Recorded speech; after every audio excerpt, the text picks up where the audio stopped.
I'm James. We're in the Net News Ledger studio with Minister Michael Gravel. Michael, you've just come back from London, so I don't know if we've got you jet lagged and we can find out what's happening. Yeah, it was London, England. I was over there for about 3 or 4 days for what was called the Mines and Money Conference, an annual gathering. I was persuaded that it would be good value for me as a Minister of Mines in particular to go over there and tell the people that actually are looking for investments about Ontario, about the opportunities that we have here in Ontario, about the very good of the corporate tax climate, the very good mining tax environment, the regulatory environment.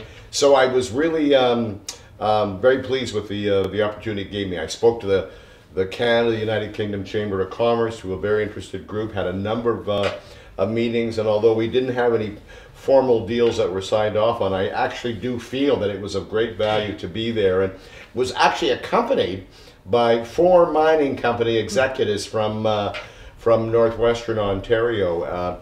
The president and CEO of Rubicon Minerals, they've got a fully permitted mine up in the Red Lake area. The Heart Gold, I've got a project, Sugar Zone project near White River. Alan Coots from Noront Resources, and the people from Probe Mines up in Chapleau, and they were there as part of our team to really sell Ontario. And I actually, now that I've completed it, I am a bit tired out, Yep. but I'm excited about it. I think it was really good value to go there, particularly to meet with the kind of people that I was able to meet with and to talk about the opportunities that we have in Ontario. Talk about the mining sector and specifically, but also the Ring of Fire. And there was a tremendous amount of interest in the Ring of Fire, as one would imagine. And may I say, I was a little surprised there wasn't the high level of awareness that I expected. It again made me feel good about taking those 3 or 4 days to go over there and use this opportunity. And it's made me realize that we need to make part of our job on a regular basis selling the province, selling the positive investment climate that we build up here, selling the fact that we still have 70 million hectares of land in the province that's not yet been staked. So it was a really good trip, and I'm glad to be back. And the first thing I'm doing after I get back is sitting down with you. Well, the fun part You got is the scoop. I may have the only time that Minister Gravel will say he's a little bit tired. This is the real scoop. Well, yeah, you're right. I rarely admit to it. Yeah, I don't either, but that's Exactly. beside the point. In the Ring of Fire, it's always getting pounded in some parts of the media, but the opportunities and the potential are there. What do our readers and viewers need to know on that? Obviously it's a very exciting project. We've been talking about it for a number of years. It's been a real priority of our government. I mean, I think it's important to tell the story of the progress that's being made. I understand politics. I used to be in opposition. I expect my opposition critics particularly to be up there and hammering away. I think, to be fair to them, they also want to see things moving forward. If you just look back at the last 6 months, what we've been able to accomplish as a government, it's truly significant. I mean, there's much more work to be done, but within the last 6 months, we've signed a framework agreement with the Matawa First Nations, an absolute historical, unprecedented negotiation, never happened before, between the province and the Matawa First Nations to deal with issues, to ensure that they do receive benefits from this project once it does move forward. And so we're discussing in detail issues like regional infrastructure, resource revenue sharing, socioeconomic supports, an enhanced environmental assessment process. So that's a big piece. We're now working on phase 2.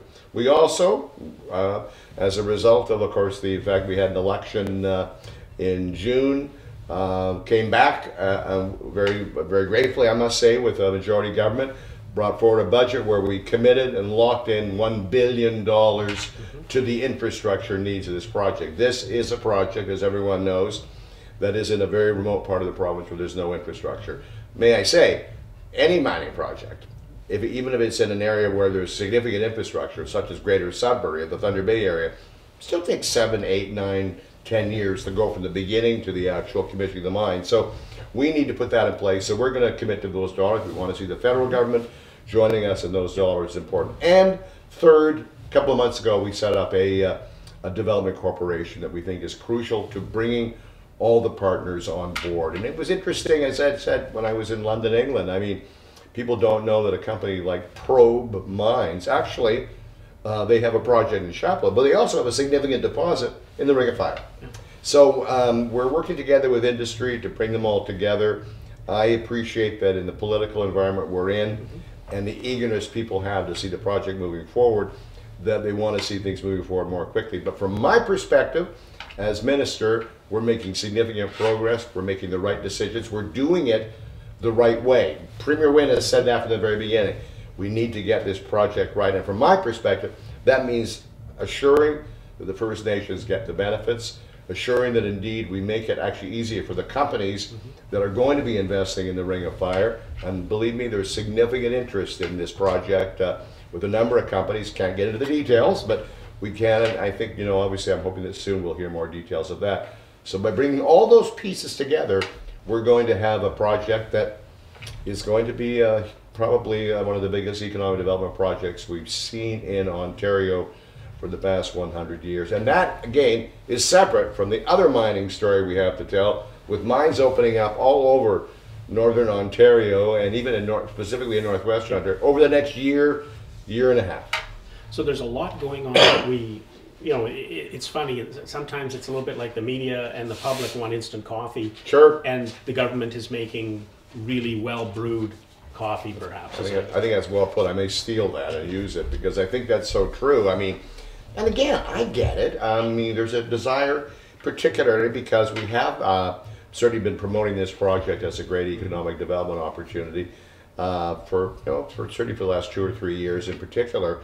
We're not going to stop doing that because we are very committed to it. The province is committed to it. Again, I reference the fact that I would like to see the federal government match the $1 billion investment we made. And the reason for that is the $1 billion we've committed, I believe, could get the actual access road or the access corridor built. In order for this project to truly reach its full potential, we need to look at the access to the communities. Can we actually provide all-weather access to the communities in the rural part of the province? That, I think, is fair to say is something that falls very directly under the jurisdiction of the federal government. If they joined us, I think we can make and reach the full potential of this project. The future is very exciting in terms of the communities, in terms of the project, and may I say all of Northern Ontario, because this project, once we start moving into actual construction, getting the access corridor built and the actual mine site, is going to produce a tremendous amount of jobs, but also a lot of the mining supply and services sector. So, I do not get particularly upset about the fact that the people want the instant coffee. Yeah. But we are convinced that unless we do this right, the project won't happen. So we're going to keep, I'm as minister, as long as the Premier has confidence in the work that I'm doing, we're going to continue to focus on making the project happen, but doing it the right way. Michael, thank you very much for coming in and sharing with our readers and viewers. It's a real pleasure to be with you, James. And the best of the holiday season. Thank you so much. Same to you. Take care.